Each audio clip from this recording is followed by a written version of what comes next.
Passer d'un gars qui évangélisait environ 2 fois par semaine, voire une, la plupart du temps, à un gars qui joue tout le temps au ping-pong. Que s'est-il passé? Est-ce que j'ai changé? C'est ce qu'on va voir dans cette vidéo.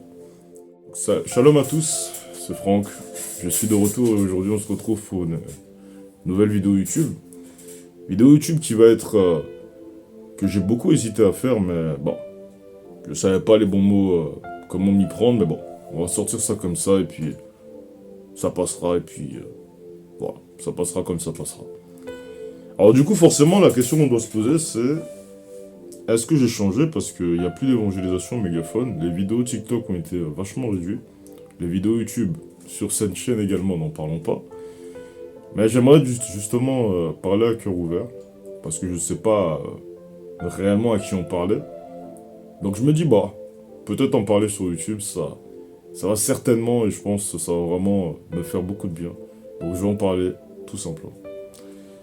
Alors déjà, il y a eu un point qui m'a fait extrêmement mal. Vraiment, le point qui m'a vraiment fait mal. Là où j'étais toujours, et j'ai toujours été zélé. Zélé, motivé, déterminé pour l'œuvre du Seigneur. C'est tout simplement ce verset-là. On va aller dans Jean chapitre 1. On va aller dans Jean chapitre 1. Le verset 24 en descendant jusqu'au verset 25, qui nous dit ceci. Ceux qui avaient été envoyés, donc dans le contexte ici, c'est des personnes qui ont été envoyées de la part de je sais même plus quelle personne, mais c'était des pharisiens qui ont été envoyés pour parler justement à Jean-Baptiste, et on va voir qu'est-ce qu'il disait. Ceux qui avaient été envoyés, ils lui firent encore cette question. Pourquoi donc baptises-tu si tu n'es pas le Christ ni le prophète? À ce moment-là, les pharisiens interpellent Jean-Baptiste, qui s'aperçoit en train de baptiser, il est en train de baptiser, tout ça.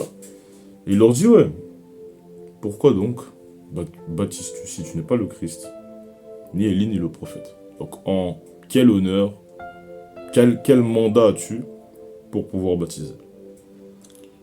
Et à ce moment-là, je pense que vous le savez, je peux même mettre une image vidéo, je baptisais.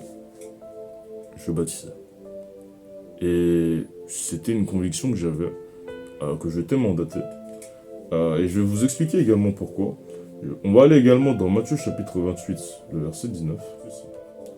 Jésus qui nous dit « Allez, faites de toutes les nations des disciples, les baptisant au nom du Père, du Fils et du Saint-Esprit, et enseignez-leur à observer tout ce que je vous ai prescrit.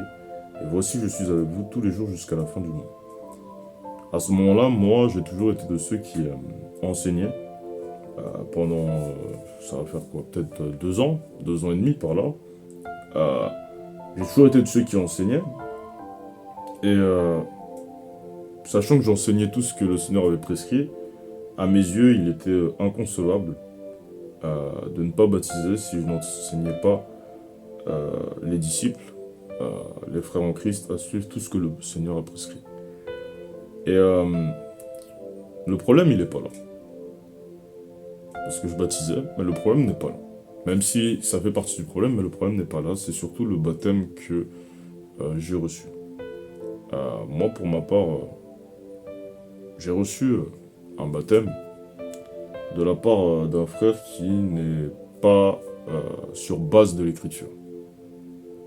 Pourquoi je vous dis ça? Parce que là où le Seigneur lui-même nous dit enseignez-leur à observer tout ce que je vous ai prescrit.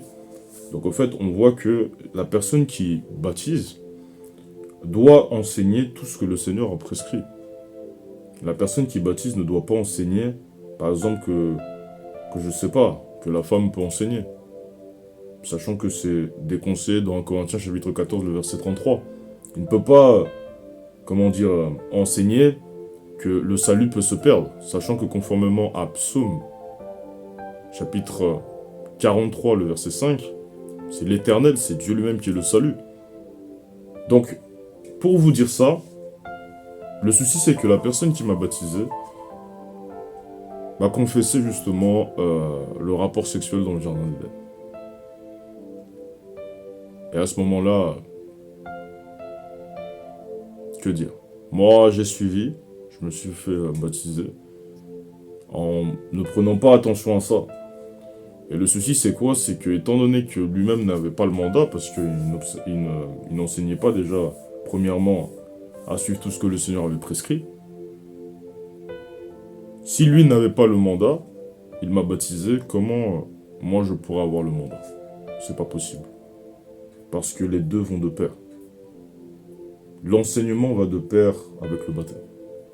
Tu ne peux pas, comment dire, ne pas enseigner tout ce que le Seigneur a prescrit et dire que tu as été appelé pour baptiser. C'est pas possible. Et à ce moment-là, moi-même, comme je vous ai dit en début de vidéo, je baptisais. Et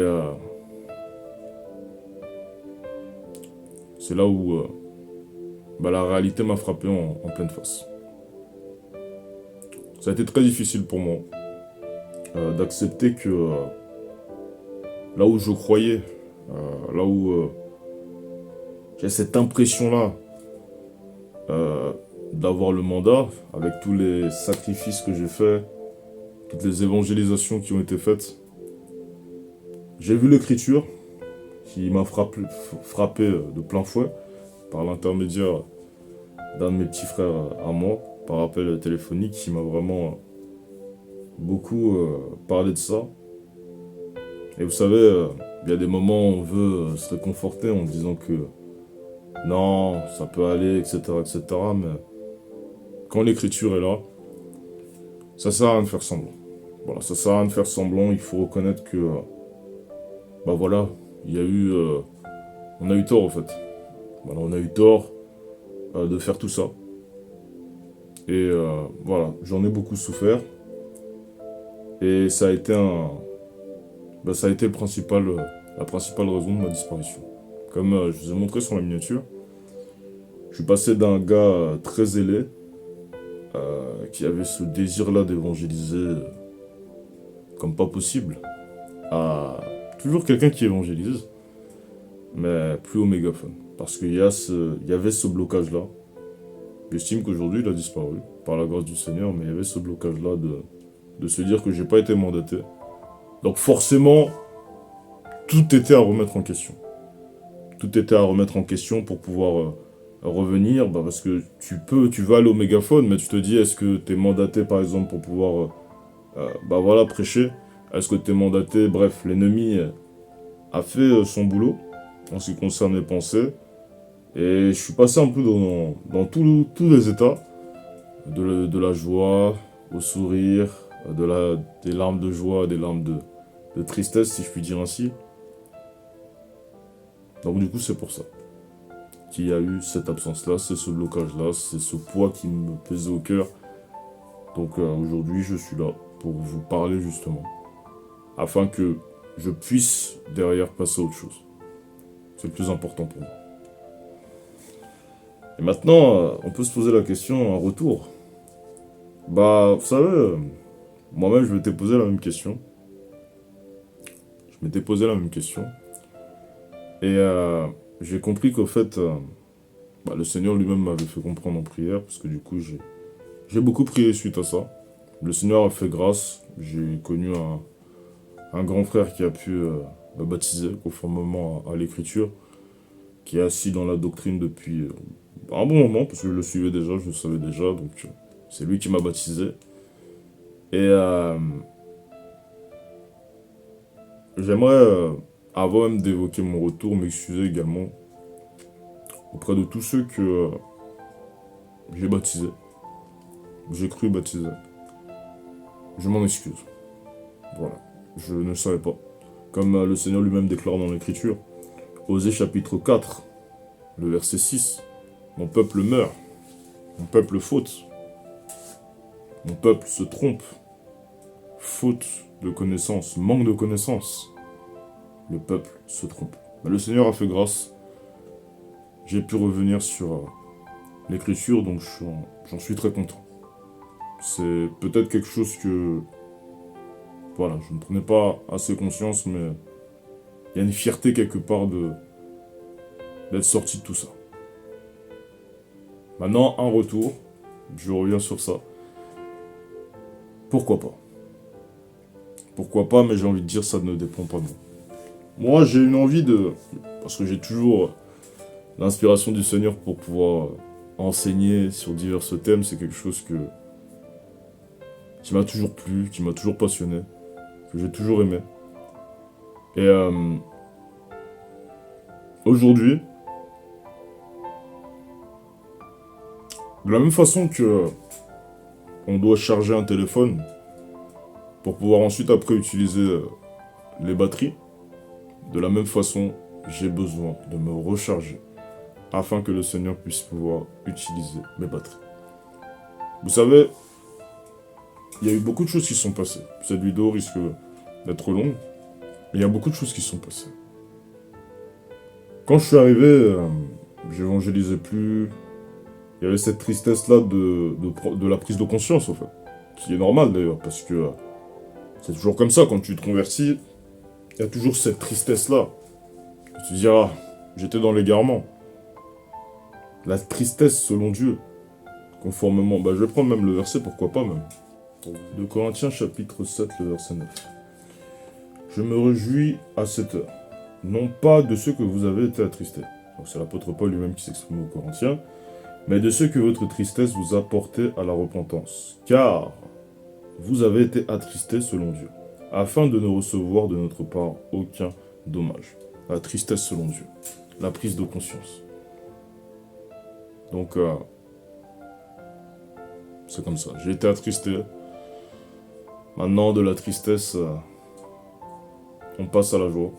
Parce que, conformément à 2 Corinthiens chapitre 7, verset 10, en effet, la tristesse selon Dieu produit une repentance à un salut dont on ne se repent jamais. Tandis que la tristesse du monde produit la mort. La tristesse spirituelle. Donc je glorifie le Seigneur pour ça. Et une nouvelle vie commence. Pas loin des réseaux sociaux parce que vous me connaissez. Je suis toujours là. Mais pour le moment, rechargement de batterie. Avant de repartir sur le terrain. Et certainement plus fort qu'auparavant. Cette épreuve-là m'a beaucoup renforcé. Cette épreuve-là m'a beaucoup fait mal. Cette épreuve-là m'a beaucoup enseigné. Le Seigneur, qui est l'enseignant par excellence, m'a beaucoup enseigné à travers cette épreuve-là. Et j'ai aucun regret. Aucun regret. Parce que je sais que tout ce que j'ai fait, rien de ce qui arrive sur cette terre. Lamentation chapitre 3. Lamentation chapitre 3, le verset 36. Quand on fait tort à autrui dans sa cause, le Seigneur ne voit-il pas? Qui dira qu'une chose arrive sans que le Seigneur l'ait ordonné? N'est-ce pas la volonté du Très-Haut, de la volonté du Très-Haut que viennent les maux et les biens? Tout vient du Seigneur. Donc je ne me plains pas. Ça fait partie de mon témoignage, c'est comme ça. Il faut l'accepter.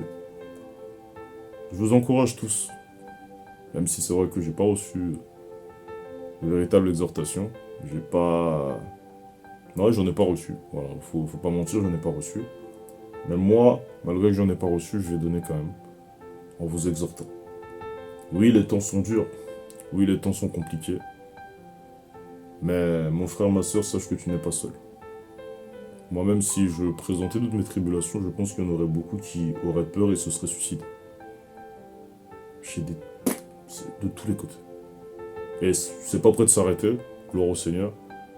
Conformément à Actes chapitre 14, verset 26, c'est par beaucoup de tribulations qu'il faut rentrer dans le royaume de Dieu.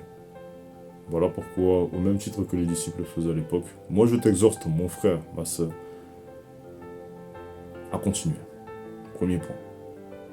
Parce que c'est par beaucoup de tribulations, deuxième point, qu'il faut rentrer dans le royaume de Dieu.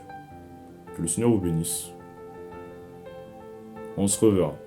Quand, j'en sais rien, ça peut être demain, ça peut être dans une semaine, ça peut être dans 2 semaines. Comme je vous l'ai dit, ça ne dépend plus de toi, plus de moi. Ça ne dépend plus de toi, ça ne dépend plus de moi. Mais ça dépend de celui. Ça dépend seulement en celui en qui tu et j'ai cru. Le Seigneur Jésus-Christ. Soyez bénis. N'hésitez pas à me suivre sur les différents réseaux sociaux. N'hésitez pas également à vous abonner à cette chaîne. N'hésitez pas à poser votre meilleur commentaire, pourquoi pas votre témoignage, et que le Seigneur vous bénisse.